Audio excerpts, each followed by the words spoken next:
ನೀವು ನನ್ನ ಮನಸ್ಸಿನ ಭಾವನೆಗಳಿಗೆ ಅವಮಾನ ಮಾಡ್ತಾ ಇದ್ದೀರಾ ಅಂತ ಅನಿಸ್ತಾ ಇಲ್ವಾ? ಚೆನ್ನಾಗಿಲ್ವೇ? ಹಿಂಗೆಲ್ಲ ಮಾತಾಡೋದನ್ನ ಕಲ್ಸ್ಬಿಟ್ಟಿದ್ದೀರಾ? ಟೀಚರ್ ಸವಾಸ ತಾನೇ ಕಲ್ತಿತ್ತು.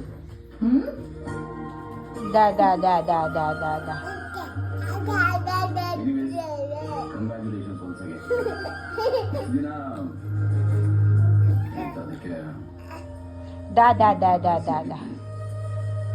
ಇನ್ಮೇಲೆ ಈ ಮನೆಯೊಳಗೆ ಅಲಿಯಾಸ್ ಯಜಮಾನಿ ಆಗ್ತಾ ಇದ್ದೀರಾ.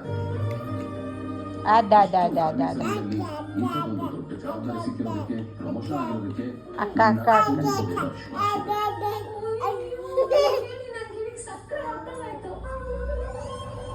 ಈ ಸಕ್ಕರೆನ ಚೆನ್ನಾಗಿರುತ್ತೆ.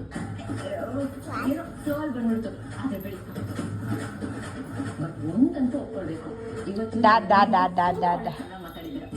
ಎಷ್ಟೇ ಆದ್ರೂ ನಾವು